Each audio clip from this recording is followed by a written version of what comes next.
त्यामुळे हा वाद शमवण्याचे प्रयत्न सध्या सुरू आहेत काँग्रेसच्या वरिष्ठ नेतृत्वाकडून। आता आपण वळूयात दाओस मधल्या गुंतवणुकीच्या बातम्यांकडे।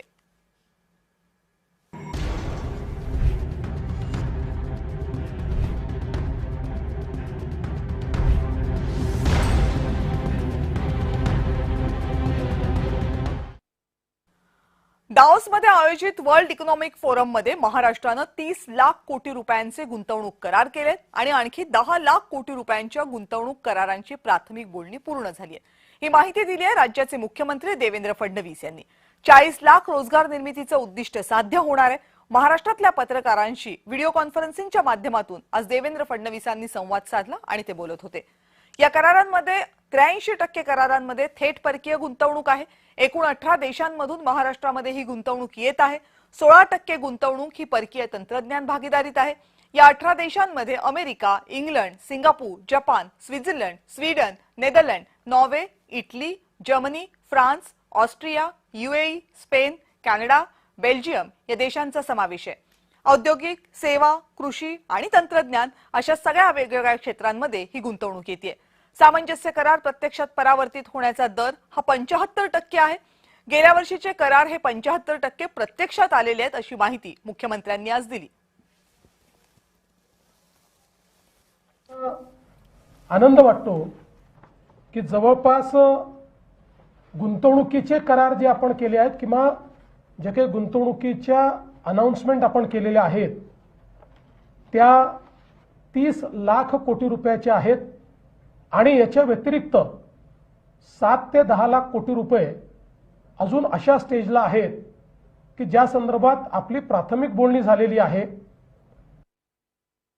या गुंतवणुकीमध्ये एफडीआय कमी आहे पण त्या गुंतवणुकीमध्ये फॉरेन टेक्नॉलॉजी आहे आणि विशेषतः यातल्या गुंतवणुकी इम्पोर्ट सबस्टिट्यूट म्हणून या ठिकाणी येत आहेत।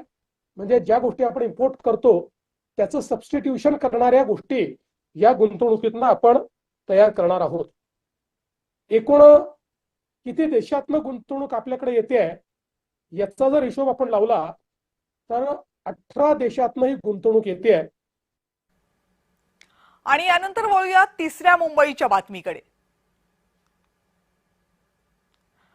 मुख्यमंत्री देवेंद्र फडणवीस यांनी दाओसवरून तिसऱ्या मुंबईच्या बाबतीत एक मोठी घोषणा केली आहे। कुठे असणार आहे ही तिसरी मुंबई? रायगड जिल्ह्यामध्ये। रायगड जिल्ह्यातल्या प्रस्तावित तिसऱ्या मुंबईमध्ये 1 लाख कोटी रुपयांच्या गुंतवणुकीचे सामंजस्य करार दाओसमध्ये झाले। बघूयात फडणवीसांनी या संदर्भात काय माहिती दिली आहे। आंतरराष्ट्रीय समुदायासमोर जवळपास वेगवेगळ्या देशांचे 450 लोक त्या ठिकाणी इन्व्हेस्टर्स उपस्थित होते। त्यांच्या समोर आम्ही इनोव्हेशन सिटीची घोषणा केलेली आहे। आपल्याला माहिती आहे की भारताची अर्थव्यवस्था आता 5 ट्रिलियनची होणार आहे पण 5 ट्रिलियन पासून 10 ट्रिलियनला जायचं, 10 पासून 15ला जायचं आहे तर आताच्या बिझनेसेसच्या भरोश्यावर आपल्याला जाता येणार नाही। त्याकरता इनोव्हेशन इकोसिस्टीम तयार करावी लागेल आणि महाराष्ट्र एक ग्रोथ इंजिन आहे म्हणून ही महाराष्ट्रात तयार करायचा आपण निर्णय घेतला। टाटा सन्सनी त्याचा आज जी काही घोषणा केली त्या घोषणेसोबत त्यांनी $11 बिलियन म्हणजे कदाचित 1 लाख कोटीपेक्षाही जास्त इन्व्हेस्टमेंट ही टाटाने त्या ठिकाणी घोषित केली आहे आणि लगेच आंतरराष्ट्रीय समुदायातनं देखील चांगल्या पद्धतीनं त्याला रिस्पॉन्स मिळतो आहे। तिसरी मुंबई आपण तयार करतोय त्या तिसऱ्या मुंबईतली एक बिझनेस डिस्ट्रिक्ट आपण काल साईन केलं ज्याच्यामध्ये 5 देशातनं वेगवेगळ्या 1 लाख कोटीची इन्व्हेस्टमेंट आली। आता आज ही एक नवीन आपण इनोव्हेशन सिटी या ठिकाणी घोषित केलेली आहे।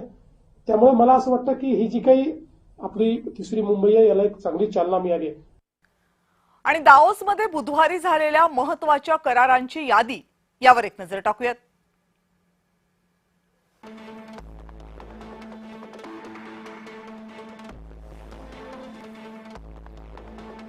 दाओसमधून गुंतवणुकीचा ओघ वाढलेला असताना IIM ग्लोबलनं $8 बिलियन ची गुंतवणूक केली आहे। अल्टा कॅपिटल पंचशील रियालिटीनं 2,50,000 रोजगार निर्मिती करणाऱ्या $25 बिलियन ची गुंतवणूक करायचं ठरवलंय।